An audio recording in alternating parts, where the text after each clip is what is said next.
우리 인생에 있어서 가장 중요한 시기가 언제일까를 생각을 해봤습니다. 많은 사람들이 어린 시절이 영아 때가 정말 중요하다라고 이야기를 하고요. 어떤 분들은 유아 때, 이제 걷기 시작하고 말하기 시작할 때가 정말 중요하다고 이야기를 하고, 어떤 분들은 아동기, 초등학생, 혹은 청소년 시기가 잘못 보내면 인생 이제 끝난다. 어떤 분은 청년 때가 정말 중요하다. 그 시절을 정말 잘 보내야 된다. 어떤 분은 중년 혹은 노년, 각각의 시기가 다 중요하다고 이야기를 합니다. 제가 볼 때 어느 시기가 가장 중요한가라고 보면 저는 노년의 시기가 정말 중요하겠다는 생각을 하게 됐습니다. 노년의 시기가 굉장히 중요하다. 왜냐하면 그동안 정말 잘 살아왔는데 마지막에 인생을 망치면 후회하게 되거든요. 내가 이러려고 지금까지 이렇게 살아왔나? 그런 마음도 들고, 결국 우리는 인생의 마지막을 어떻게 보내는가가 우리 영혼에, 우리 삶에 행복하느냐 그렇지 못하느냐를 결정짓는 아주 중요한 시기다. 마지막에 어떠했느냐에 따라 그 사람이 어떤 사람인가를 평가를 받게 되는 거죠. 더군다나 우리는 예수님을 믿는 사람들이기 때문에 천국문 앞에 가서 하나님 앞에 책망받으면 안 되잖아요. 너 지금까지 열심히 살아왔는데 너 잘못 살았다. 성경에서 그렇게 말하지 않았고 나 그렇게 말하지 않았다. 예수님이 우리에게 그렇게 이야기를 하면 안 믿는 사람들이야 그냥 몰랐다고 이야기만 하면 되는데, 믿는 우리들은 주님 앞에 딱 갔는데 너 지금까지 예수를 잘못 믿었다. 천국 가긴 가지만 내가 원하는 삶은 그게 아니었다. 만약 주님이 우리에게 그런 이야기를 들으면 얼마나 괴롭겠어요. 특히 주님을 위해 헌신적으로 살아왔던 성도라면, 저처럼 심지어 목회자로 길을 간 사람이 마지막 날 하나님 앞에 갔을 때 책망을 받는다면 정말 그거 어떻게 감당합니까? 후회할 수도 없는 것이고, 내가 이러려고 목사가 됐나, 얼마나 그런 자괴감이 들겠습니까? 저뿐만 아니라 우리 모든 내가 이러려고 신앙생활을 했나, 내가 열심히 해야 한다고 했는데, 마지막에 우리는 하나님 앞에 어떤 평가를 받느냐에 따라 우리가 성공하는 인생이냐 실패하는 인생이냐를 결정짓는 중요한 기준이 된다라고 생각이 드는 것이죠. 그래서 마지막에 후회하지 않으려면 우리가 이 성경을 잘 알고 신앙생활을 제대로 해야 되는데, 이 성경이 양이 많잖아요. 그래서 이 성경에서 가장 중요한, 우리가 말하는 흔히 본질이라고 하는 그 중요한 기준을, 그 맥을 어떻게 해야 놓치지 않고 신앙생활을 할 수 있을까? 어떤 목사님들의 이야기를 들어보면, 또 어떤 가르침들을 보면 구원받는 것이 굉장히 쉽다고 이야기를 하는 분도 있고, 어떤 분은 신앙생활하는 것이 굉장히 어려운 일이라고 말하는 분들도 있어요. 그러니까 어떤 분은 쉽다고 이야기를 하고 어떤 분은 어렵다고 이야기를 해요. 성경을 보고 다들 판단하는 그 기준이 이렇게 다르니까 우리는 그러면 어떻게 해야 이 신앙생활을 잘 한다는 평가를 받을 수 있을까요? 제가 한번 질문을 해보겠습니다. 누구한테 질문 던질지 모르니까 살짝 긴장해 주시면 좋을 것 같아요. 신앙생활에 있어서 매우 중요합니다라고 말하는 여러 요소들이 있어요. 이거는 꼭 정답이라고 말할 수는 없고 여러 요소들이 있습니다. 신앙생활에 있어서 이건 정말 중요한 것 같다. 이건 중요한 것 같다라고 생각되는 거 뭐가 있을까요? 우리 예서가 군대에서 군생활하면서 제일 중요한 게 뭐라고 생각해? 이제 명령에 대한 복종. 누가 위에서 하라고 요구를 하면 해야 돼. 심지어는 수단과 방법을 가리지 않고 해야 되는 상황이 되죠. 전차 부대라고 그랬던가? 포병 부대. 자주포. 정말. 자주포, 여러분 자주포, 저도 잘 몰라서 잘 모릅니다. 이야기 이따 좀 해줘, 자주포 좀. 자주포 제가 알기로 그 계산병이라고 부르나? 이제 좌표를 딱 계산을 막 해가지고 딱 넘겨줘야 그 표를 그 숫자를 보고 이제 포 안에 아무튼 포를 설정해가지고 쏩니다. 그러니까 하다못해 군대라는 조직도 어떤 규칙이 있어서 정해진 질서가 있어서 그걸 잘 정해지는 질서대로 움직이는 것이 매우 중요하다고 한다면 하나님 나라의 신앙의 그 틀 안에서도 성경은 중요하다고 말하는 여러 가지 요소들이 있어요. 우리 김문장 A 집사님 신앙생활에 있어서 중요한 거 집사님 생각할 때는 뭐라고 생각하세요?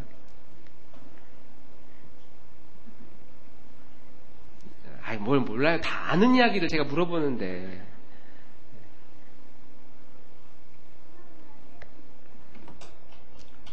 정답을 말하려고 하지 말고 그냥 이거 참 이건 뭐 이거 중요한 것 같은데요 라고 생각하는 거. 답 없어요.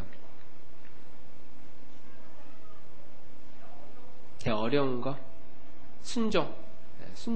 기독교 신앙생활 안에서도 성경은 순종을 요구를 합니다. 맞아요. 순종하는 거 매우 중요해요.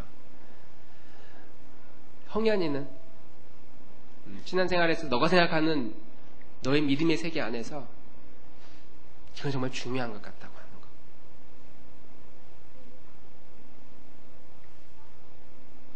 하영아 딴 데 보지 마. 금방 너한테도 질문 갈 거야. 믿음. 믿음 굉장히 중요해요. 성경에서 신앙생활에서 믿음 매우 중요합니다. 화영이는? 사랑하는 말, 사랑이라는 개념은 성경에서 거의 핵심 중에 핵심이라고 할 정도로 매우 중요하고 하나님의 본질이라고 말하는 것이 사랑이죠. 우리 전상주 집사님은 신앙생활에 있어서 중요하다고 여기는 게 뭐가 있을까요? 예배, 맞아요. 예배. 여러분들 생각하는 거예요. 기도, 말씀, 뭐 아까 나온 순종, 섬김, 봉사하는 거 다 중요합니다. 매우 중요해요.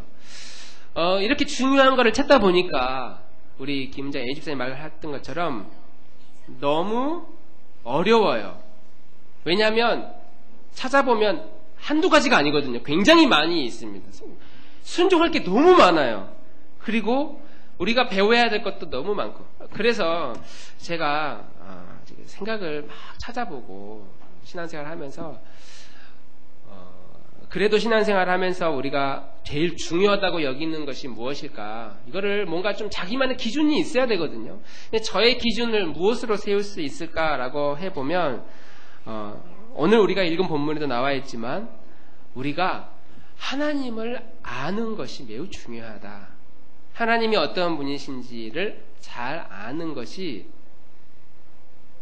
그 어떤 것과 바꿀 수 없을 만큼 매우 중요하더라는 것이죠. 한번 따라해 봅시다. 하나님을 아는 지식. 하나님을 아는 지식. 왜냐하면 지금 우리가 살고 있는 이 교회 생활 말고 바깥에서 혹은 우리의 일상적인 생활에서 우리가 살고 있는 모든 토대가 다 누가 만든 거냐면 하나님이 만드신 것이죠. 그리고 하나님이 지금도 섭리로 통치하고 다스리고 있고 믿는 세상이든 안 믿는 세상이든 결국 누구의 뜻대로 가냐면 하나님의 뜻대로 갑니다. 그곳에서 우리가 살고 있는데 우리의 삶을 후회하지 않기 위해서는 이걸 누가 지금 움직이고 있는지 그분이 어떤 분인지에 대한 지식을 갖고 있는 사람과 그렇지 않는 사람의 인생은 완전히 달라진다는 거죠. 성경은 사실 그 이야기를 계속하고 있어요. 성경을 통해서 믿는 우리끼리만의 세상을 말하는 것이 아니라 안 믿는 이 땅의 모든 세상을 하나님이 다 다스리고 정복하라고 우리에게 말씀하셨고 지금도 섭리로 우리를 이끌어가고 계시기 때문에 이 세상의 주인이 누군지를 우리가 알고 있다면 마지막 날 우리가 후회하지 않는 것이죠. 심지어 예수님은 뭐라고 이야기를 했냐면 예수님께서 우리가 영생, 구원을 받는 것이 무엇이냐라고 물어볼 때 영생은 하나님과 그의 아들을 아는 것입니다. 라고 예수님이 가르쳐 주셨어요. 그러니까 자기 스스로 사람들이 구원받는 것이 무엇입니까? 영생이 무엇입니까? 라고 영생은 세상을 다스리고 있는 그 하나님과 그분의 아들, 자기 이야기는 그분의 아들이 누구인지를 아는 것이다. 아는 것이 영생이랍니다. 하나님이 어떤 분이신지를 잘 알고 있는 것이 바로 우리가 구원을 받는 아주 중요한 길이다라고 이야기를 하는 것이죠. 그래서 제가 서점에 갔어요. 그래서 제임스 패커의 하나님을 아는 지식이라는 책이 있습니다. 야, 이걸 읽으면 지식이 생기겠구나. 정확하게 제목을 만들어놨어요. 돈을 주고 책 샀어요. 읽어보니까 와, 대단하기도 하지만 정말 어렵다. 어떻게 하나님을 아는 지식? 그래서 하나님을 아는 지식이 어떻게 해야 우리가 생기느냐, 이건 중요한 관건이거든요. 우리 성도님들이 잘 아는 것처럼 하나님을 아는 지식은 성경을 통해서 우리가 이해할 수 있습니다. 그런데 성경을 많이 읽는다고 해서 하나님을 아는 지식이 많아질까요? 저는 그렇지 않다고 여러분들에게 이야기를 드리려고 하는 것이에요. 성경을 많이 안다고 그래서, 많이 읽는다고 그래서, 많이 암송하고 있다고 그래서 우리가 하나님을 많이 아는 것은 아닙니다. 만약 그렇다면 신약 시대의 율법사들, 서기관들, 바리새인들, 이 사람들은 하나님을 정말 정확하게 알 수밖에 없는 사람들이에요. 왜냐하면 그들은 성경에 있어서는 득도한 사람들이었기 때문이죠. 그러나 성경의 예수님은 전혀 그런 이야기를 하지 않고 있습니다. 오늘날에도 신학자 혹은 목회자, 성경의 지식을 탁월하게 가지고 있다고 하는 그런 사람들이 정말 하나님을 많이 안다고 할 수 있을까요? 겸손한 사람일수록 그런 분들에게, 신학교 교수님들에게, 교수님, 아니면 이제 은퇴하시고 원로로 계시는 목사님들에게, 존경받는 목사님들에게 물어보면 공통적으로 하나님에 대해서 목회하시면서 혹은 신학교에서 가르치면서 얼마만큼 알고 계십니까? 했더니 전혀. 자기는 특히 기억에 남는 영상에 오카는 목사님도 은퇴하시고 영상에 그 이야기를 하셨어요. 내가 그렇게 예수를 가르치고 십자가의 복음을 가르쳤는데 아직도 잘 모르겠다. 그 사랑의 깊이, 크기, 그분의 위대하심에 대해서 자기는 아직도 잘 모르겠다. 그래서 우리가 하나님을 아는 지식은 성경을 많이 아는 것, 성경을 많이 배운다는 것, 제 말은 성경 필요 없다, 성경 읽어도 이게 되는 게 아니구나, 그런 말을 하는 것이 아니라 성경을 많이 하는 것은 매우 중요하지만 이것이 전부가 아니다라고 하는 것이죠. 그래서 호세아 선지자는 이렇게 이야기를 합니다. 우리 한번 호세아 선지자가 말씀한 6장 3절의 말씀을 읽어보겠습니다. 그러므로 함께 읽겠습니다. 시작. 그러므로 우리가 여호와를 알자, 힘써 여호와를 알자. 그의 나타나심은 새벽빛같이 어김없나니 비와 같이 땅을 적시는 늦은 비와 같이 하니라. 아멘. 자, 여호와를 아는 것이 매우 중요하다. 호세아 선지자 호세아서의 아주 중요한 구절 중에 하나입니다. 우리가 하나님을 힘써 아는 것이 매우 중요한데 어떻게 알게 되느냐면 그의 나타나심은 이렇게 나타난답니다. 첫 번째, 새벽빛같이. 두 번째, 비와 같이. 세 번째, 땅을 적시는 늦은 비와 같이. 그의 나타나심은, 하나님을 아는 지식은 이렇게 나타난답니다.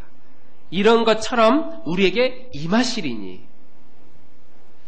여러분, 새벽의 빛이라고 하면 어떤 빛일까요?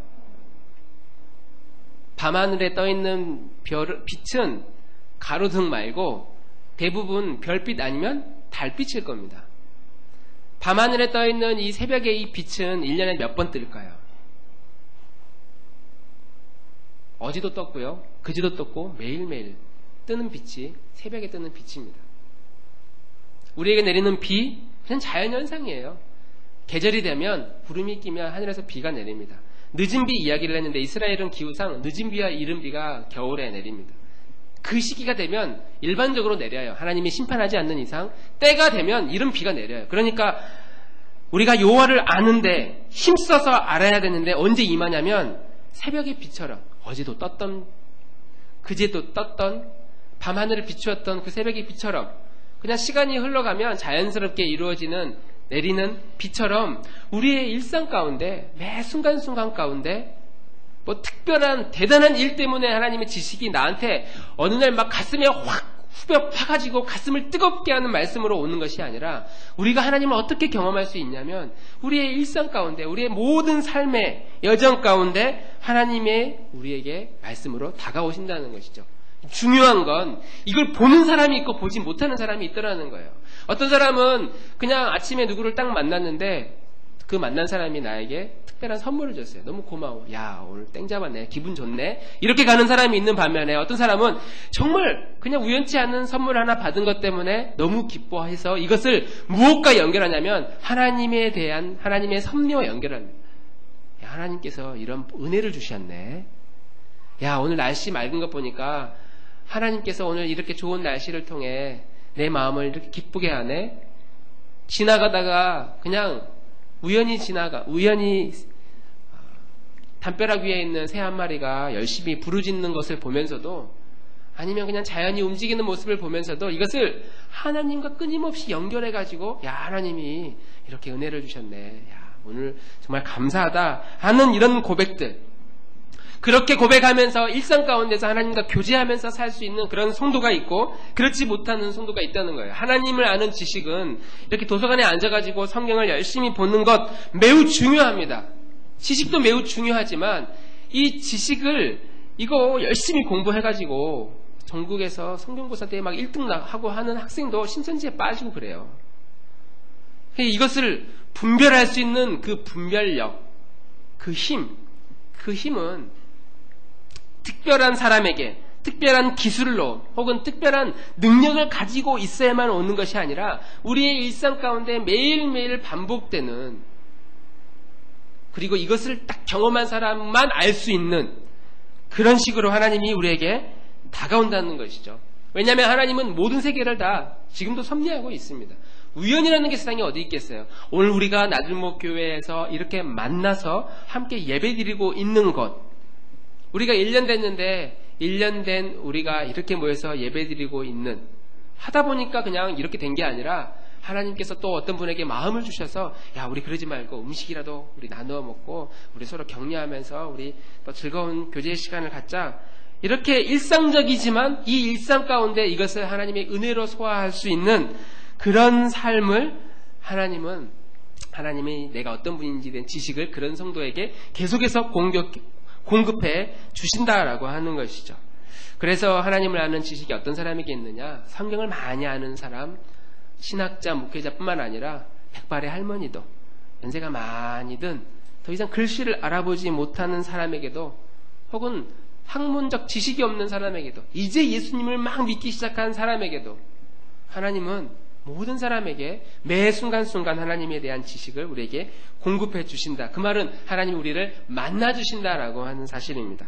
이것이 첫 번째, 하나님이 어떤 사람에게 찾아오느냐, 우리의 일상 가운데 하나님이 다 나를 통치하고 있고 지배하고 있구나라는 것을 고백하고 그것을 믿음으로 받아들이며 사는 성도에게 하나님의 나라가 임한다고 한다면, 두 번째로 오늘 우리가 읽은 이 본문, 이제 이사야 선지자가 이렇게 11장 7절에 이렇게 이야기를 합니다. 우리 7, 8, 9절 7절부터 함께 읽어보겠습니다. 시작. 암소와 곰이 함께 먹으며 그것들의 새끼가 함께 엎드리며 사자가 소처럼 풀을 먹을 것이며 젖먹는 아이가 독사의 구멍에서 장난하며 독사의 굴에 손을 넣을 것이며 내 거룩한 산 모든 곳에서 헤렘도 없고 상함도 없을 것이니 이는 물이 바다를 덮은 같이 여호와를 아는 지식이 세상에 충만할 것임이니라. 아멘. 호세아 선지자가 여호와를 알자, 힘써 여호와를 알자라고 기록해야 했다면, 이사야 선지자는 지금 무슨 이야기를 하냐면, 그렇게 여호와를 알게 되면 어떻게 됐는지에 대해서 이야기를 하고 있습니다. 소와 곰이 함께 음식을 나눠 먹는다. 곰은 육식동물이거든요. 소는 초식동물이고, 어떻게 음식을 나눠 먹을 수 있을까? 불가능한 일을 가능하게 하시는 것. 사자가 소처럼 풀을 뜯어먹는, 말이 안 되는 소, 사자, 풀 뜯어먹는 소리죠. 아이들이 독사구리에 손 넣고 장난을 치면 큰일 나죠. 불가능한 일들이 일어나는 거. 사실 이 정도 되면 우리가 생각할 때 천국이라고 이야기를 하잖아요. 이런 공동체를 천국이라고 이야기를 하죠. 서로 해가 없고 상함이 없는 것, 사랑이 있는 것, 평화가 있는 것, 서로 배려해 주는 것, 격려와 위로가 가득 찬 곳. 천국입니다. 이런 곳이. 어쩌면 우리가 꿈꾸는 교회가 여러분 그런 교회 아니겠습니까? 교회 오면 마음이 평안하고 기쁘고 서로 격려해주고 용기 얻고 위로해주고 음식 나누어 먹으면서 아름다운 식사 교제도 나누고 힘들어하는 사람들에게 무엇인가 하나라도 더 싸주고, 우리가 꿈꾸는 교회의 모습입니다. 우리가 꿈꾸는 가정의 모습은 어떻습니까? 부부간에 배려받고 배려해주고 존경해주고 서로 사랑해주고, 부모는 자녀를 품고 자녀는 부모를 존경하고, 그렇게 아름답게 성장하는 이런 모습이 갈등이 없고 상함이 없는 것이 우리가 꿈꾸는 교회의 그림이고 가정의 그림이 아니겠습니까? 천국과 같은 교회, 천국과 같은 가정. 그런데 오늘 이사야 선지자는 그 이야기를 하려고 하는 것이 아니라 독사고래 어린아이가 손을 놓고 장난쳐도 물지 않는 곳, 소와 곰이 서로 장난을 치면서 음식을 나누어 먹는 곳, 사자가 풀을 뜯어 먹으면서 같이 어울리며 노는 곳, 이런 것에 대해서 이야기를 하려고 하는 것이 아니라 이것은 우리의 목적이 아니라 결과다, 결과.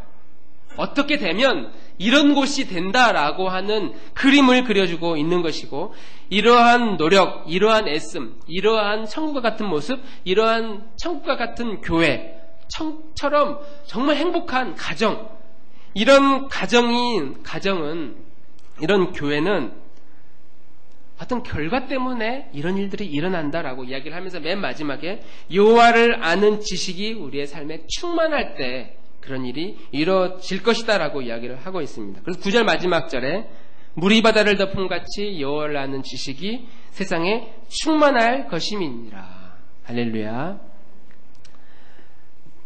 여호와를 아는 지식이 우리 안에 많아지면 많아질수록 그것 때문에 격려와 사랑과 배려와 존중이, 용서와 사랑이 우리 안에 생겨난다라는 것을 성경은 이야기를 하고 있습니다. 그래서 제가 청년 때부터 혹은 10대 때부터 가장 관심이 있었던 거, 여호와라는 지식이 신앙생활에 있어서 중요하다. 그걸 전 중고등학교 때 배우면서 알게 됐어요. 하나님 아는 지식이 중요하구나. 그래서 그때는 잘 모르니까 성경을 열심히 읽으면 되는 줄 알고 열심히 읽고, 또 여러 가지 신앙서적도 열심히 찾아서 보고, 그래도 제 안에 내가 하나님을 많이 알고 있다, 그분이 이런 분이시구나라는 것을 경험적으로 아는 것이 참 어려웠습니다. 그리고 이제 신학교에 가게 되고, 제법 규모가 있는 교회에서 중고등부 혹은 청년부 혹은 교구 사역을 쭉 하고, 그러면서 제가 수원에 오게 되고 이렇게 나주목교회에서 사역을 하게 됐는데, 어떻게 해야 하나님을 아는 지식을 우리가 얻을 수 있을까? 만약 그것을 우리가 소유할 수 있다면 이런 천국 같은 모습의 결과로 다가온다는데 우리가 어떻게 이것을 누릴 수 있을까를 계속해서 질문을 던졌습니다. 물론 하나님을 아는 지식은 크게 두 가지로 나눕니다. 객관적인 지식과 주관적인 지식으로 나누어 볼 수 있어요. 객관적인 지식은 말 그대로 하나님의 말씀에 대한 지식이 우리에게 충분히 있어야만 하나님이 어떤 분인지를 구체적으로 알 수 있는 겁니다. 전혀 성경도 모르는데 그냥 느낌만으로, 감정만으로 아는 하나님은 매우 위험하거든요. 그래서 객관적인 지식, 하나님의 말씀, 율법 혹은 교리, 여러 가지 성경의 가르침들, 이런 것을 통해서 우리가 하나님을 알 수 있고, 두 번째는 주관적인 지식이 매우 필요하죠. 주관적인 지식은 이제 경험이나 체험 여러 가지 방식이 있습니다. 그래서 제가 이 객관적인 지식을 어떻게 해야 우리 친구들에게 잘 나누면서 말씀을 공유할 수 있을까라고 생각하면서 신앙생활에 이건 정말 중요하다. 이건 정말 중요하다. 이건 정말 이거 꼭 알았으면 좋겠다라고 생각하는 그런 내용들을 찾고 정리하고 다듬었을 때 정말 좋은 책들이 많이 있어요. 시중에는. 그리고 좋은 가르침들, 좋은 강의들이 정말 많이 있습니다. 제가 느낄 때 개인적인 견해로 이 정도만 소화를 해도 실패하지 않겠구나. 그러니까 이렇게 사느냐 못 사느냐 이건 일단 넘어가고, 이것만 정확하게 이 틀만 가지고 있어도 신앙생활을 정말 후회하지 않겠구나 라는 내용을 담고 있는 그 가르침들이 작년에 설교했던 풍성한 삶의 초대라는 그 주제로 말씀을 나누었어요. 그러니까 뭐냐면 예수님을 믿고 구원을 받아서 끝나는 게 아니라 풍성한 삶을 살아야 되는데, 대부분의 성도는 싸우고 갈등하고 분열하고 힘들게 하고 왜 힘든지도 모른 채 힘들어하면서 사는 삶을 많은 성도가 살거든요.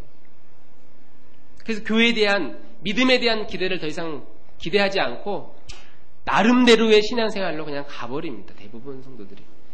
그래서 어떻게 해야 후회하지 않는 풍성한 삶을 살게 할 것이냐, 거기에 대한 책 정리해 놓은 좋은 자료들이 있어서 제가 그걸 가지고 이걸 가지고 함께 나눠야 되겠다. 그래서 그 책이 굳이 따지자면 3단계가 있는데 그 3단계를 우리 뒤에 게시판에다가 이렇게 표지를 붙여놨어요. 아무도 관심을 갖지 않고 우선 이거 뭐예요? 아무도 물어보지 않아요. 언젠가 물어보겠지. 제가 끝까지 붙여놓을 생각입니다. 제가 저 책 3권을 다 읽었어요. 다 읽고 묵상하고 성실하게 이수하고 심지어 이걸로 사람들에게 가르쳐 보기도 하고 그래서 다 마치고 누군가에게 저도 배웠으니까 배우고 이것을 막 가르치고 나니까 막 정말 하나님을 아는 지식이 제 안에 막 그 홍수 넘치는 것처럼 막 감당할 수 없을 만큼 제 안에 넘치느냐. 전혀 그런 일이 일어나지 않다는 것을 제가 여러분들에게 나누고 싶은 거예요. 책이 있습니다. 좋은 책이 있어요. 제가 책을 읽고 배우고 정말 좋다. 신앙이 이런 거구나라고 하는 깨달음의 기쁨을 하나님이 저에게 많이 주셨습니다.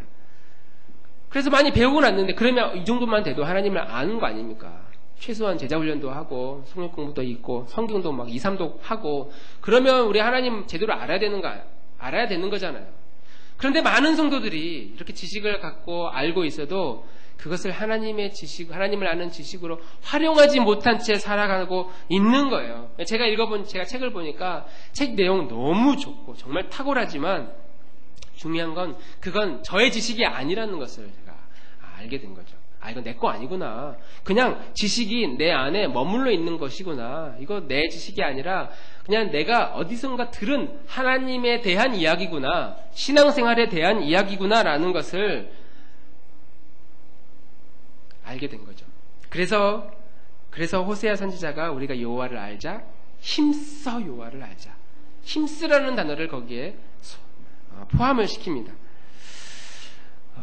힘쓴다는 표현이 막 외우기 위해서 막 용쓴다는 게 아니라 마음을 다하고 뜻을 다하고 힘을 다하여 주 너의 하나님을 사랑하라. 이 안에 마음과 뜻까지 여러 가지 요소들이 들어있는 것처럼 우리가 힘쓴다라는 의미는 이것을 가지고 나만 아는 것이 아니라 이 지식이 없는 사람들에게 실제로 가르쳐보고 그리고 이 지식을 알고 있는 사람들과 함께 나누어보고 내가 생각하는 지식과 상대방이 생각하고 있는 지식이 맞는지 틀린지를 쉐어링하면서 토론하면서 그리고 이 지식 없는 사람을 가르치면서 하는 이런 일련의 모든 과정을 성경은 힘써 여호와를 내가 아는 과정이라고 담은 거예요. 그래서 지금 이 예배 시간에 누가 지금 여호와 하나님을 가장 많이 알고 있냐면 누구겠습니까?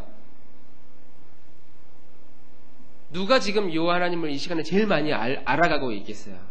구충일 집사님. 누가 이 시간에 제일 많이 하나님을 알아가고 있습니까? 네. 여러분이 아니라 저예요, 저. 제가 설교 준비해가지고 이제 이런 논리로 이렇게 설명을 해야 되겠구나. 제가 가르치면서 사실 제가 제일 공부를 많이 하고 있는 겁니다. 목회자의 꿈이 그거예요. 창세기부터 요한계시록까지 성경 전체를 설교하는 거. 그러면 그냥 읽으면 이건 내 지식이 아니라 그냥 스쳐 지나가는 지식. 그 중에 가끔 딱 보고 와 하나님이 이런 말씀 막 눈물 흘리면서 감동하는 말씀 그렇게 흘리다가 어느 날 눈물 닦고 또 그냥 가요. 그런데 이것을 누군가에게 가르쳤을 때는 다음 단계로 넘어가거든요.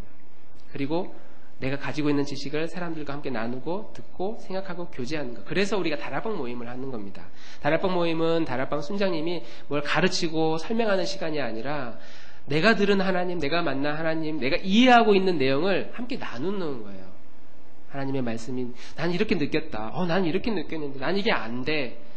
그래 우리 이렇게 한번 힘을 내봅시다 하면서 이 소그룹을 통해서 내가 하나님을 지식을 소화해 나가는 이 모든 과정이구나. 그래서 우리는 지금 3단계 아주 중요한 과정을 가지고 있지만 아직 시작하고 있지 않는 이유는 저 과정을 배우는 것이 우리의 목표가 아니기 때문이에요. 저걸 가지고 어떻게 소화할 수 있을까? 그것이 우리에게 매우 중요합니다. 이것이 제가 가지고 있는 첫 번째 우리의 신앙의 삶이라고 한다면, 두 번째 어떻게 하나님을 아는 지식을 좀 더 자세히 가질 수 있을까에 대한 그 결론을 제 나름대로 무엇이라고 내렸냐면, 지난주에 우리 원동희 목사님 초청해서 함께 강의를 들었어요. 제가 오늘 하는 이 설교의 목적은 이 설교를 다시 한번 들어보라 라는 말을 제가 여러분들에게 하고 싶진 않지만, 지난주에 와서 강의를 못 들으신 분들은 꼭 그 강의를 듣고, 들었던 분들은 반드시 2번 이상 혹은 3번 이상 반복해서 그 강의를 들으면서 이게 큰 구조가 어떤 것인지를 좀 이해했으면 참 좋겠다는 생각을 하게 됩니다. 왜냐하면 하나님을 아는 지식은 특별한 사람에게, 특별한 과정, 특별한 능력이 있는 사람에게 임하는 것이 아니라 아주 일상적인 삶에서 매일매일 일어나는 일 가운데도 우리가 얼마든지 하나님을 만나고 경험할 수 있는데, 문제는 이것을 소화할 수 있느냐, 이것을 볼 수 있는 가치관이 있느냐, 그런 관점을 가지고 있느냐가 매우 중요하거든요. 이런 관점을 어떻게 세울 수 있을까? 많은 사람들은 본질에 대한 이야기하면 어렵다고 이야기를 하고요. 좀 구체적으로 이야기를 해달라고 그래요. 구체적인 이야기, 평안에 대한 이야기, 사랑에 대한 이야기, 섬김, 봉사. 그래서 오늘 성경에서 이야기하는 독사굴에 어린아이가 손을 넣고 장난치지 않고 즐거워하는 그런 모습, 와, 너무 좋아. 우리 가정도 우리 교회도 그렇게 됐으면 좋겠다 라고 생각하는 것을 좋아하지, 왜 그런 일이 일어나는지에 대한 이야기를 하기 시작하면 글쎄 그건 좀 어려운 이야기인데, 그건 좀 어려운데, 복잡한데 라고 이야기를 한다는 것이죠.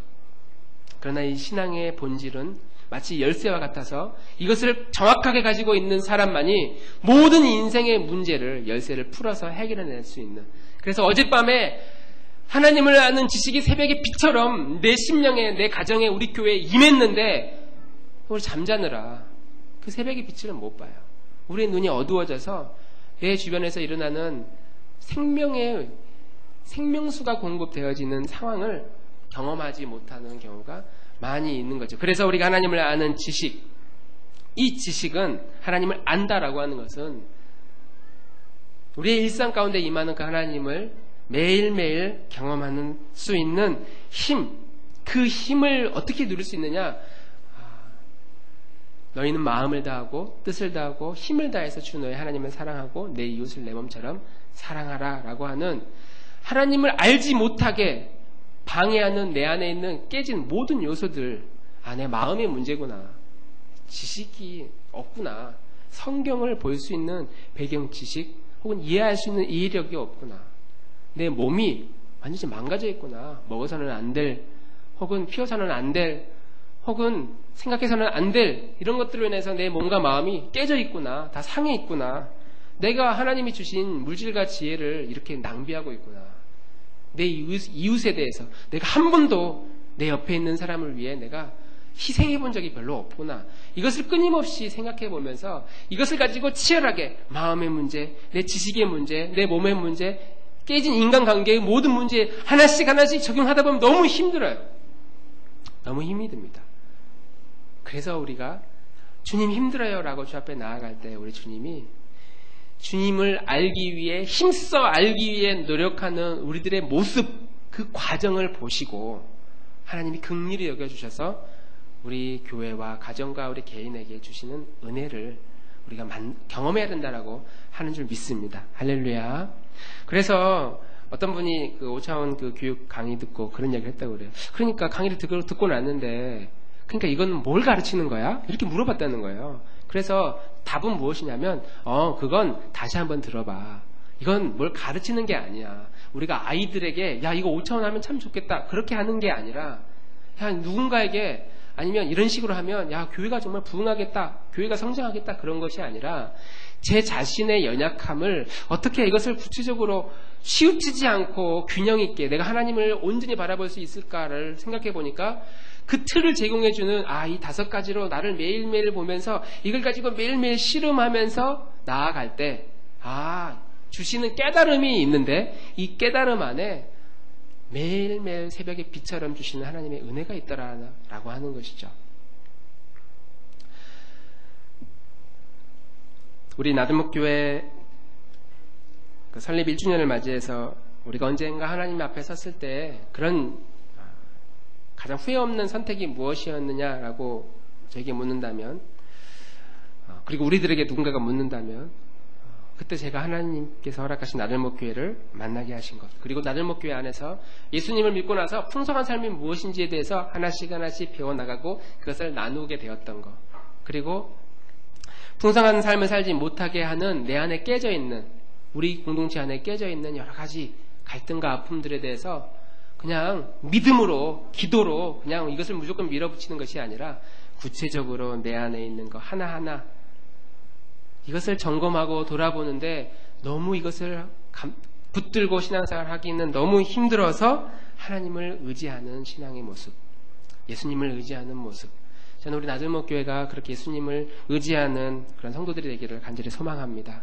하나님을 더 많이 알되 배워가지고 지식으로 아는 것이 아니라 이 지식을 나의 지식으로 쌓기 위해 내가 온 힘을 다하는 그 과정 가운데 주시는 그 깨달음, 그리고 그 깨달음이 있을 때 주시는 풍성한 놀라운 삶, 이것을 우리가 함께 누리면서 살아가는, 그래서 10년 후에 그때 우리가 어떠했는지를 회상할 수 있는 우리 교우들이 되기를 주님의 이름으로 축원합니다.